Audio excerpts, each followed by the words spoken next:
You're sitting there in the doctor's office, and the nurse snaps that little glowing clip onto your finger. Right, yeah, it happens every single time. Yeah, and if a few seconds later, it reads 100% and you just feel completely safe. I mean, we all do. Oh, absolutely. It is so routine. It really is. It's basically informally known as the fifth vital sign, right alongside your temperature, your pulse, respiratory rate, blood pressure, all of that. Yeah, it's just expected at this point. Exactly. We assume that little glowing red number is just the absolute truth about what's going on inside our lungs. But what if I told you that number could actually be lying to you? Well, it's a terrifying thought. Right. And in an emergency room, I mean, that lie could literally be the difference between life and death, It really could, and it honestly happens way more often than people realize. which is crazy to think about. It is. I mean, that little device, the pulse oximeter, is this absolute marvel of physics, But it is also a master of illusion. A master of illusion. I like that. Yeah, because most people, and honestly, even some medical professionals, they fundamentally misunderstand what that number on the screen actually represents, and more importantly, what it's completely blind to. Which is exactly why we are taking a deep dive into pulse oximetry today. We really need to look under the hood of this little plastic clip. I completely agree. There's so much to unpack there. So we're going to get into the completely accidental way it was invented, the physics trick it uses to, see inside your blood, and exactly why 92% is the specific number that makes clinicians start sweating. Yes, the dreaded 92% cliff. Right, the cliff. And of course, we'll cover the really dangerous scenarios where this trusted device just completely misleads the people who are trying to save your life. Well, to really grasp any of that, we basically have to start with a massive mind shift for you, the listener. Okay, lay it on us. So when you look at that screen and you see 98%, your natural assumption is, great, my oxygen is at 98%. Yeah, I mean, that's its entire job, right? Right, but a pulse oximeter does not actually measure your oxygen. Wait, really? If it doesn't measure oxygen, what is it even doing? It measures a ratio of light absorption, and from that light, it makes an educated guess. It's really just inferring your oxygen saturation. Okay, so it's an estimate. Exactly. In medicine, there's a very strict distinction between two different terms, SO2 and SpO2. Okay, break those down for us. Sure. So SO2 is the ground truth. That is your actual arterial oxygen saturation. But to get that number, a clinician has to physically take a needle, puncture an artery usually right in your wrist draw arterial blood, and run it through this big blood gas analyzer machine. Oh, wow. Ouch. That sounds incredibly painful. It is not pleasant, no. That is definitely not what the little painless finger clip is doing. No, far from it. So No. the finger clip gives you SpO2. The P just stands for peripheral or pulse. Oh, I see. Yeah, so it is purely an estimate of that arterial ground truth. And the gap between that estimate, just light bouncing around inside your finger, and the real physical truth of your blood is where some of the most fascinating and honestly sometimes life-threatening medical mysteries happen. The gap between the estimate and the truth. That makes so much sense. Yeah. But how did we even figure out how to estimate this in the first place? Because the history in our sources for this device is just wild. Yeah, it really is. Like no one just sat down and said, I'm going to invent the pulse oximeter, did they? Not the modern version we use today, no. No. I mean, the basic concept of optical oximetry does go all the way back to World War II. Okay, World War II. Yeah, there was this Yale physiologist named Glenn Millikan, and he built an ear oximeter back in 1942. An ear oximeter. Yeah, he clicked it to the ear. He was actually trying to monitor pilots for hypoxia, oxygen deprivation at extremely high altitudes. Oh, that makes sense for pilots. Right. He actually coined the word oximeter. But Millikan's device, and really all the commercial ones that followed it for decades, they were just an absolute nightmare to use in a clinical setting. Nightmare, how? Like, were they just too big? Too big, too clunky, and just incredibly finicky. I mean, the readings would constantly drift around. So frustrating. It was. And worst of all, they required this incredibly cumbersome baseline calibration for every single patient. Wait, how did you calibrate an ear clip? Okay, you're going to love this. You had to physically heat up the patient's ear to increase the blood flow. You're kidding? Nope. You heat it up, you take a reading, and then you literally squeeze all the blood out of the patient's earlobe to get this bloodless baseline reading. Oh my God. Yeah, and then you manually calibrate the whole machine before you could even start monitoring them. That is absurd. I mean, you cannot do that in an emergency room while someone is actively crashing. Exactly. It just doesn't work. You need something you could just snap on and get a number instantly. Which is exactly why the real breakthrough didn't happen until the early 1970s. Okay, what happened in the 70s? Well, it came from a Japanese bioengineer named Takuo Oyagi. He was working at a company called Nihon Kohden. Right. And Oyagi wasn't even trying to measure oxygen at all. He was actually trying to measure cardiac output. Cardiac output. So basically, the volume of blood the heart is pumping every minute. Exactly. He's looking at the heart, not the lungs. Yeah. And he was trying to measure it using this dye dilution method. Okay, how does that work? The idea is you inject a specific dye into the patient's bloodstream, and then you use a light sensor on the earlobe to track the concentration of that dye over time, as it washes through the body's circulation. Right, that sounds pretty straightforward. It does, but Oyagi kept running into this massive technical roadblock. His readings were constantly getting ruined by this rhythmic, pulsating noise in the All right, signal. let me guess. The noise was the patient's heartbeat. Exactly. Every single time the heart beat, it sent a fresh surge of arterial blood through the earlobe. And that messed up the sensor. Completely. That surge physically changed the volume of blood sitting right under his sensor, which totally threw off his light absorption measurements for the dye. Man, that must have been so frustrating for him. It was infuriating. He was desperately trying to build electronic filters to smooth out this pulsating static so he could just clearly see the dye. Oh, wow. So he's trying his hardest to eliminate the pulse. But then, wait, does he realize that the frustrating static on his radio is actually the broadcast he should be listening to? That is a brilliant way to look at it. Yes, he had a total paradigm shift. That's amazing. Right. Oyagi and his colleagues suddenly realized that this pulsating noise was the absolute key. Because it was only arterial blood. Exactly. That surge was purely arterial blood, freshly pumped straight from the lungs. All the other tissue in there, the skin, the cartilage, the bone, the slow-moving venous blood just returning to the heart, that was all just static background. Because it didn't pulse. Right, it didn't pulse. So by isolating only the part of the light signal that actively pulsed with the heartbeat, they could analyze the oxygen saturation of just the arterial blood. Oh, wow. Yeah, suddenly you didn't need to squeeze the blood out of the ear for calibration anymore. You literally just needed a pulse. That is just incredible. An Yeah. engineering annoyance completely revolutionized modern medicine. It truly did. I mean, the technology crossed over to the U.S. and was commercialized by a company called Nellcor in the 1980s. I've heard of them. Yeah, and almost overnight, anesthesiologists had a way to see oxygen drops in real time during surgery. Long before a patient's skin visibly turned blue. Which is huge. Huge. John Severinghaus, who is this legendary anesthesiologist, he later called Oyagi's breakthrough one of the most important patient safety advances of the entire 20th century. Wow. Okay. So isolating the pulse is the genius move here. Yeah. But I'm still a little fuzzy on something. Sure, what is it? That still doesn't really explain how a simple beam of light actually knows the difference between oxygenated blood and deoxygenated blood. Like, what is the actual physical mechanism happening inside that little plastic clip? Good question. So the clip is essentially shining two very specific wavelengths of light right through your finger. Okay, two lights. Right. One is a red light at about 660 nanometers, and the other is an infrared light, which is invisible to the human eye at about 940 nanometers. And then what? Well, on the other side of your finger, like usually on the bottom part of the clip, there's a photodetector, and that measures exactly how much of each color actually makes it all the way through the tissue. Ah, okay. And I'm assuming the oxygen in the blood changes how it absorbs those two specific colors. You nailed it. It's all about the hemoglobin. That's the protein in your red blood cells that actually carries the oxygen. Right. Hemoglobin physically changes its shape and its optical properties depending on whether it's holding onto an oxygen molecule or not. Okay, so how do the colors react? So oxygenated blood, which we call oxyhemoglobin, it absorbs way more of the infrared light, and it basically lets the red light pass right through. Okay, and deoxygenated blood. It does the exact opposite. It absorbs much more of the red light. Oh, which is exactly why arterial blood, the blood full of oxygen, looks so bright red to us, while the venous blood sitting in our arms looks darker and bluer. It's absorbing the red light instead of reflecting it back to our eyes. Precisely. You're seeing the physics in action. The oximeter is just measuring that exact same color difference. It's just using a highly sensitive light detector instead of a human eye. That makes perfect sense. And this brings us right back to Oyagi's really clever trick.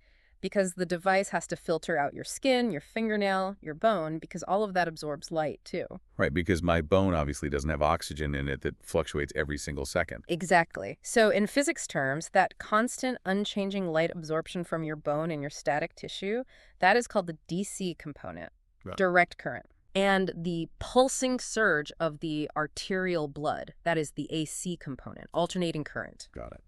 So the microprocessors inside the oximeter, they literally just subtract the DC component out of the equation entirely. Oh, wow. They just do the math and wipe it out. Yep. It isolates the AC, compares the red versus infrared absorption in just that tiny pulsing surge, and then it spits out a percentage on the screen. Which perfectly explains a really common issue you hear about in hospitals. Which one? Like, if a patient's hands are freezing cold, or maybe they are in shock and their blood pressure is dangerously low, the nurse often can't get a reading on their finger at all. The machine just sits there and beeps. Exactly. It's because there's just no pulse getting to the finger, so there's absolutely no AC component for the machine to measure. That is the perfusion index at work, exactly. Some of the more advanced monitors will actually display the perfusion index as a number on the screen. Oh, really? Yeah, it tells the clinician exactly how strong that pulse signal is. If it's too weak, the SpO2 estimate is either going to be highly unreliable or the machine will just give up and read absolutely nothing. Okay, so the machine filters out the noise, does all this math, and gets the reading. Let's talk about the reading itself. Okay, let's do it. Because there is a very specific number that makes doctors and nurses, sit up straight. 92%. Yeah, 92. Why is that the magic number? I mean, why not 85% or just an even 90%? To understand that 92% threshold, we really have to look at how hemoglobin actually behaves inside your body. It's described by something called the oxyhemoglobin dissociation curve. Okay, dissociation curve. Right. Because hemoglobin's willingness to hold on to oxygen, it isn't just a simple, straight one-to-one line. Meaning what? It doesn't just slowly, evenly tick down like the gas gauge in my car? No, not at all. It's an S-shaped curve, a sigmoidal curve. Okay, and Yeah. So when the actual physical pressure of oxygen dissolved in your blood plasma, which is called the PaO2, when that is high, your hemoglobin holds onto the oxygen very, very tightly. okay. This is the top flat part of the S-curve. Let's say your oxygen pressure drops from 100 millimeters of mercury down to 80, or maybe even 70. That sounds like a pretty big drop in pressure. It is a significant amount of pressure to lose, but because of how the hemoglobin tightly binds at that stage, your SpO2 reading on the screen will barely budge. Really? Yeah, it might just drop from 100% to like 96%. Wow.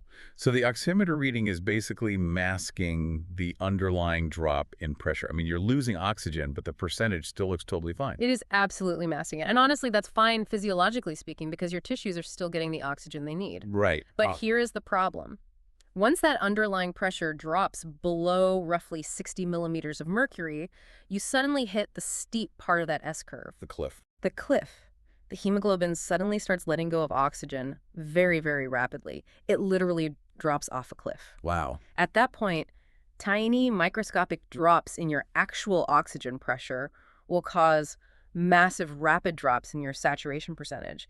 And a blood oxygen pressure of 60 corresponds to an SpO2 reading of roughly 90%. Okay, I think I'm picturing this perfectly now. It's like if I'm sitting at 92%, it's basically like the warning track on a baseball field. Oh, that's a good analogy. Right, like I haven't hit the wall yet. I'm still technically okay on the warning track, but the warning track is there to tell me I am mere inches away from crashing into a very steep drop-off. Like I'm standing right at the edge of the cliff. The warning track is a fantastic way to think about it. 92% isn't just some arbitrary round number that medical boards just made up. Right. It is the physiological edge of the cliff. Below that point, your true blood oxygen is plummeting much, much faster than the SpO2 number alone might suggest. That's scary. It is. If you drop from 92 to 88, you are in a completely different, much more dangerous physiological state than someone who just dropped from 98 to 94. Okay, that makes the 92% rule make total sense. But this brings up a genuinely terrifying scenario from our sources. What's that? What happens when you are standing on that warning track, or maybe you've actually already fallen off the cliff entirely, but the glowing little box just cheerfully tells you you're at 100% and perfectly safe? Like, when does this thing outright lie to us? Yeah, this is where understanding the limitations of the technology becomes a literal matter of life and death. Definitely. Because the standard pulse oximeter only uses those two wavelengths of light, the red and the infrared. It has some catastrophic blind spots. Catastrophic blind spots. Yeah, and the most famous one, and arguably the most dangerous one in emergency medicine, is carbon monoxide poisoning. Right. So say someone is pulls from a house fire, or Mm. they were working in a closed garage with a running engine. Right. They get wheeled into the ER, the clip goes on their finger, and it just reads 100%. And that 100% is a complete and utter fiction. Wow. A standard two-wavelength oximeter simply cannot distinguish between oxyhemoglobin, which is the good blood carrying life-saving oxygen, and carboxyhemoglobin, which is blood bound to toxic carbon monoxide. It literally cannot tell the difference. Well, to those specific red and infrared sensors, carbon monoxide looks essentially identical to oxygen. So the patient could be critically starved of oxygen at a cellular level, like their brain is actively dying, and the machine will confidently tell the triage nurse that everything is 100% fine. Yes. That is terrifying. How do ERs even handle that? Basically by just not trusting the machine. Oh, really? Yeah, whenever carbon monoxide poisoning is even suspected, like any house fire patient, they bypass the standard finger clip entirely. What do they use instead? They will use dedicated multi-wavelength co-oximeters that use 4 or even 8 different colors of light to differentiate the specific molecules, or they will just immediately draw arterial blood for a direct lab test. You absolutely do not trust a standard SpO2 reading in that scenario. Are there other things that trick the light like that? I know the source material mentions something called methemoglobinemia. Yes. Methemoglobinemia is a slightly rarer failure mode, but highly documented. What causes that? It can be triggered by certain drugs. Most commonly, it's benzocaine anesthetic sprays, like the kind they use to numb your throat before a medical procedure, Oh, okay. or sometimes an antibiotic called depsone. Basically, the drug causes a chemical oxidation reaction that alters the iron inside the patient's hemoglobin. And that messes it up. Yeah, the hemoglobin can no longer bind to oxygen properly. So how does the oximeter misread that? Well, this chemically altered hemoglobin absorbs red and infrared light almost equally. Oh, I see. And the math relies on a difference between the two. Exactly. The math inside the oximeter relies on a distinct ratio between those two colors. So when they absorb equally, the algorithm just gets totally confused and defaults to a fixed central point. What does it read? The reading on the screen will just stubbornly stick at right around 85%. Just 85, no matter what the patient is actually doing. No matter what, you could blast the patient with 100% pure oxygen, or they could be catastrophically crashing and literally turning blue, and the machine will just sit there calmly saying 85%. That's wild. It is. Anesthesiologists and ER doctors are specifically trained to recognize that stubborn 85% ceiling and floor as a massive red flag for methemoglobinemia. Okay, so those are chemical tricks. But there is another major misconception we need to cover about what the SpO2 percentage actually represents, even when there are no chemicals involved at all. Right, definitely. Because people tend to think SpO2 tells you the total volume of oxygen in your blood. Yep. But it doesn't, does it? Not at all, and this is what we call the anemia misconception. SpO2 only measures the percentage of available hemoglobin that is currently carrying oxygen. Just the percentage. Yes, it is a percentage of capacity, not a total absolute quantity. Okay, I'm trying to wrap my head around that. If I have 98% saturation, how could I still be starving for oxygen? Like, what's a good way for us to picture this? Think about it like hotel occupancy. Okay, hotels. Imagine a hotel manager bragging that they're operating at 100% occupancy. That sounds fantastic, right?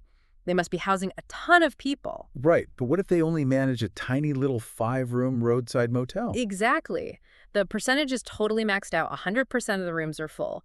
But the total capacity to house people is incredibly low. I get it now. A severely anemic patient works the exact same way. They have very few red blood cells, very little hemoglobin overall, so the tiny amount of hemoglobin they do have might be completely saturated with oxygen. And the oximeter looks at those 5 rooms, sees they are full, and just cheerfully reports 98%. But because they have so little hemoglobin in the first place, their body is carrying a dangerously low total volume of oxygen. The tissues are suffocating, but the screen says 98%. Wow. So the SpO2 is falsely reassuring them. Correct. The patient is in a silent crisis. So carbon monoxide, weird drug reactions, severe anemia, these are all really scary, but they are edge cases. They require specific circumstances. True. But there is a far more common systemic illusion hiding right in plain sight, one that affected millions of people and literally took a global pandemic to fully expose at scale. Yes, we really need to talk about the skin pigmentation bias. Without a doubt, this is the most consequential controversy in the history of the device. It really is. I mean, for decades, the industry standard for these devices, which was actually codified in international guidelines like ISO 80601-261, it claimed that pulse oximeters were universally accurate to within plus or minus 2 percentage points. Which sounds incredibly precise and reliable. It does. But in December 2020, right in the absolute darkest days of the COVID-19 pandemic, a researcher named Michael Schoding published a bombshell study in the New England Journal of Medicine. A bombshell. What did he do? He and his team looked at paired data. So they took the pulse oximeter reading on the finger and immediately compared it to an arterial blood gas test, the ground truth SO2, in thousands of patients. And what did they find when they compared the estimate to the truth? They found that Black patients had nearly 3 times the rate of something called occult hypoxemia. Occult meaning hidden. Exactly, hidden. The pulse oximeter on their finger was reading a perfectly safe 92 to 96%. They looked fine on the screen. But when they tested their actual arterial blood, the oxygen was dangerously low, like below 88%. Wow.